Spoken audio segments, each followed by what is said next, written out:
आज 6 डिसेंबर विश्वरत्न बोधिसत्व भारतीय राज्यघटनेचे शिल्पकार महामानव डॉक्टर बाबासाहेब आंबेडकर यांचा महापरिनिर्वाण दिन।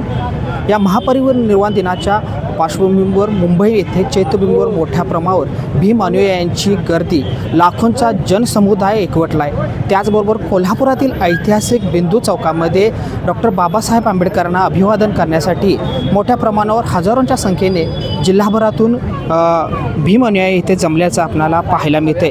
बिंदू चौकाचं ऐतिहासिक महत्त्व फार मोठं आहे। डॉक्टर बाबासाहेब आंबेडकर हयात असताना त्यांचा सर्वात पहिला पुतळा मराठा नेते भाई माधवराव बागल यांनी या ठिकाणी स्थापन केला आणि त्या पुतळ्याला अभिवादन करण्यासाठी जो ऐतिहासिक या ठिकाणी पुतळा आहे कोल्हापूर जिल्हाभरातून आणि जिल्ह्याच्या आसपासून भीम अनुयायी येत असतात। डॉक्टर बाबासाहेब आंबेडकर यांची जयंती असू दे किंवा महापरिनिर्वाण दिन असू दे, या ठिकाणी मोठ्या संख्येने भीम अनुयायी, बौद्ध बांधव आणि विविध नागरिक येत असतात। असा हा बिंदू चौकातील आजची ही दृश्य आपण बघतोय। या ठिकाणी जर पाहायला गेले तर बघू शकते की महापरिनिर्वाण दिनाच्या पार्श्वभूमीवर डॉक्टर बाबासाहेब आंबेडकरांना अभिवादन करण्यासाठी हा जनसागर इथे लोटलेला आहे जिल्ह्याच्या कानाकोपऱ्यातून। त्याचबरोबर एक बघायला गेलं तर बाबासाहेब म्हणलं तर शिक्षणाला मोठ्या प्रमाणावर महत्त्व येतं आणि असाच एक उपक्रम या ठिकाणी राबवण्यात आल्याचं आपल्याला पाहायला मिळते। आपण बघू शकते, एक वही, एक पेन, एक पुस्तक घडवेल गरजूंचं शेतकरी, म्हणजे ज्या लोकांना शिक्षण घेता येत नाही किंवा गरीब परिस्थिती आहे त्या लोकांसाठी या ठिकाणी वही पेन, त्या विद्यार्थ्यांसाठी वही पेनचा एक उपक्रम या ठिकाणी राबवण्यात आल्याचं आपल्याला इथं पाहायला मिळतं आहे। दुसरीकडे जर पाहायला गेलं तर या बिंदू चौकामध्ये आपण बघतोय की जे माझ्या पाठीमागं बघू शकता, या ठिकाणी पाठीमागं जर बघायला गेलं तर या ठिकाणी जे वैचारिक पुस्तकं आहेत, बाबासाहेबांची असू देत किंवा महात्मा फुले यांची असून देत, शिवाजी महाराज असून देत, जेवढे महापुरुष आहेत त्यांची पुस्तके या ठिकाणी आपल्याला पुस्तकांचे स्टॉल लागलेले आपल्याला पाहायला मिळतात। बघू शकता आपण या ठिकाणी APJ अब्दुल कलाम यांचं पुस्तक आहे, त्याचबरोबर कार्ल मार्क्स यांचं पुस्तक आहे, हिंदुत्ववादाचे कोडे, रीडर्स इन हिंदुझम, बाबासाहेबांनी लिहिलेलं एक महत्त्वाचं पुस्तक ते देखील आहे। बाबासाहेबांची आत्मकथा आहे, तसं म्हणायला गेलं तर संविधानामध्ये समाजाची रचना केली हिंदू कडबील पुस्तक ते देखील या ठिकाणी आहे।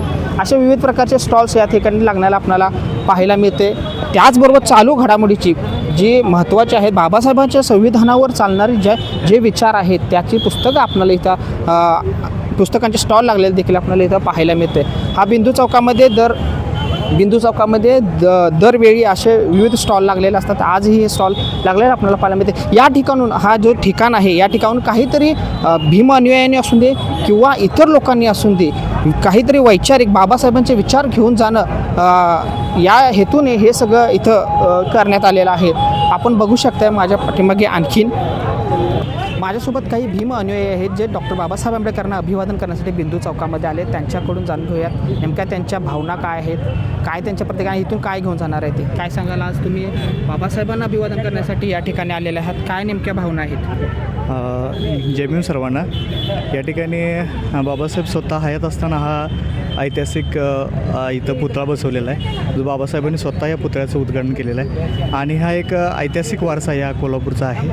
आणि या निमित्तानं आम्हाला इथं आल्यानंतरनं साक्षात बाबासाहेबांचं दर्शन, बाबासाहेबांना भेटल्याचा आनंद आम्हाला या ठिकाणी होतो। म्हणून आम्ही दरवर्षी 6 डिसेंबर असेल किंवा जयंती 14 एप्रिल असेल या ठिकाणी कोल्हापूर जिल्ह्यातील तमाम भीम अनुयायी आणि तसेच सर्वच या ठिकाणचे कोल्हापूरवासीय या ठिकाणी दरवर्षी या ठिकाणी अभिवादन करण्यासाठी येत असतात। नेमकं काय घेऊन जाल या ठिकाणी तुम्ही? महापरिनिर्वाण दिन आहे, आज ब्लॅक डेच आहे म्हणावं लागेल, बाबासाहेबांचे विचार कितपत घेऊन जाईल? नक्कीच बाबासाहेबांचे विचारही प्रेरणादायीच आहेत कायम आमच्यासाठी, कारण बाबासाहेबांना आम्ही आता सध्या तरी आम्ही पुस्तकाच्या रूपामध्येच पाहतो आहे। आणि दुसरं म्हणजे बाबासाहेबांनी पण एक आपल्याला दिलेला म्हणजे की माझ्या पश्चात तुम्हाला बौद्ध धर्म सारेल, हेही इथून आम्ही प्रेरणा घेऊन जात असतो। इथं तुम्ही पाहता की या ठिकाणी दरवर्षी वही पेन आणि आपण दान करत असतो, शिवाय वेगवेगळ्या प्रकारची ऊर्जा या ठिकाणी आम्हाला मिळत असते। काय सांगाल तुम्ही? आज परिवार या ठिकाणी अभिवादन करायला आहे बाबासाहेबांना, काय घेऊन जाल नेमकं इथून? जय भीम सर्वांना। खरं पाहिलं तर प्रत्येकालाच मुंबईला चैत्यभूमीवर जाणं शक्य नसतं, तर या ठिकाणी बाबासाहेब हयात असताना हा पुतळा बांधलेला आहे. तर यासाठी जिल्ह्यातील नाहीतर पश्चिम महाराष्ट्रातील सांगली, सातारा, सिंधुदुर्ग या ठिकाणचे जे अनुयायी आहेत बाबासाहेबांचे ते या ठिकाणी येतात, दर्शन घेतात आणि जातात. कारण का या ठिकाणातून जे समतेचा दिलेला लढा आहे किंवा आपणाला जे राशी शाहू महाराजांची भूमी आहे, या भूमीतून जे बाबासाहेबांना प्रेरणा घेतली तीच प्रेरणा आता आपल्या सगळ्यांना मिळेल हीच अपेक्षा. जय भीम. काय सांगाल तुम्ही? जय भीम. बिंदू चौकातून हा डॉक्टर बाबासाहेब आंबेडकरांचा पुतळा हा जगातील पहिला पुतळा समजला जातो. बाबासाहेबांचे विचार हे घेऊन जाऊन त्यांनी सांगितलेला सगळ्या गोष्टीचा विचार करून प्रत्येकाला ते सांगितले पाहिजेत आणि त्याचं आचरण केलं पाहिजे. तर हे माझ्यासोबत काही भीम अनुयायी होते, आणखीन काही भीम अनुयायी आहेत जिथे कॉलेजच्या विद्यार्थ्यांनी आले, त्यांच्यासोबतही आपण एक चर्चा करणार आहोत. माझ्यासोबत आता काही कॉलेजच्या तरुणी आहेत, त्या बाबासाहेबांना अभिवादन करण्यासाठी या ठिकाणी आल्या आहेत. काय तुझं नाव काय? किती शुभांगी विकाजी कांबळे, इयत्ता 12वी विवेकानंद कॉलेज कोल्हापूर. आज इथं अभिवादन करायला आलीस, काय नेमकं घेऊन जाशील तू? इथून मी जाता जाता बाबासाहेबांचा विचारच घेऊन जाईल, कारण त्यांनी ज्या विचारांनी त्यांच्या विचारांमुळेच आम्ही इथं उभा आहे आणि तुमच्यासमोर पण त्या विचारांमुळेच आम्ही बोलत आहे. त्यामुळे त्यांचं जाता जाता विचारच मी घेऊन जाईल. काय तुझं नाव काय? दीक्षा रंगराव कांबळे, 12वी सायन्स. मग इथे अभिवादन करायला आलीस, काय नेमकं घेऊन जाशील? बाबासाहेबांचे विचारच इतके मोठे आहेत की त्यांच्या विचाराशिवाय इतर काही घेऊन जाऊ शकतच नाही. आपण विचारच घेऊन जाऊ. दैनंदिन जीवनात कसं आत्मसात करतेस बाबासाहेबांना, आचरणात आणतेस? बाबासाहेबांना आचरणात आणताना आपल्याला असं म्हणजे काही वेगळं करावं लागत नाही. त्यांचे विचार आपण फक्त मनात घेऊन त्यांच्या विचारानुसार वागू शकतो, म्हणजे आपण ते आचरणात आणू शकतो असं. म्हणजे कितवी शक्तीस तू काय घेऊन जाशील नेमकं इथून आज? मी इयत्ता 12वी सायन्सला आहे. माझं नाव सानिका तुकाराम कांबळे. मी जाता जाता डॉक्टर बाबासाहेब आंबेडकरांचे विचार इथून घेऊन जाईल. नेमके काय विचार घेऊन जाशील? सामाजिक समतेचा तर त्यांचा विचारच आहेत. त्यांनी भरपूर काय काय केले, देशासाठी पण केले.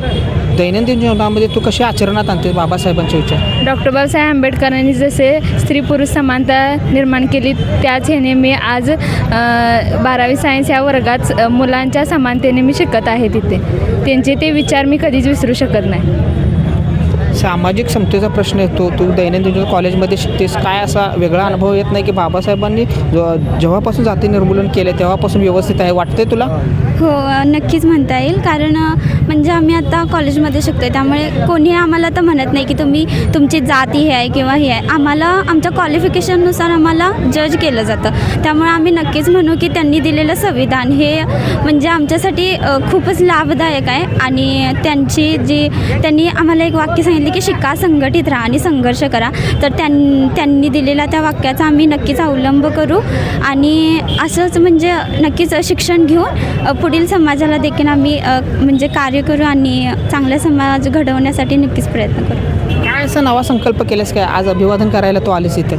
हो, नक्कीच केला आहे. तर म्हणजे त्यांनी दिलेलं जे नॉलेज आहे किंवा त्यांच्या एवढं तर घेता येणार नाही, पण नक्की प्रयत्न करू की त्यांच्या वाटेवर चालता येईल. तर ह्या बघितल्या आपल्यासोबत होत्या विवेकानंद कॉलेजच्या काही विद्यार्थ्यांनी त्यांचे एक सुंदर विचार त्यांनी या ठिकाणी, या पवित्र ठिकाणी मांडलेले आहेत. बाळ, फ्रीजमधून श्रीखंड काढ ना. आम्ही पूर्वी घरीच बनवायचो श्रीखंड.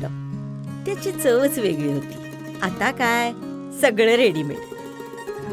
आजी, हे श्रीखंड खाऊन बघ. आज तुझ्या आईनं घरीच बनवलं की काय? हे आहे गोकुळचं श्रीखंड. अगदी जिभेवर रेंगाळणार. जिभेवरच नाही तर मनावरही रेंगाळणार. गोकुळ श्रीखंड, मनावर रेंगाळणार.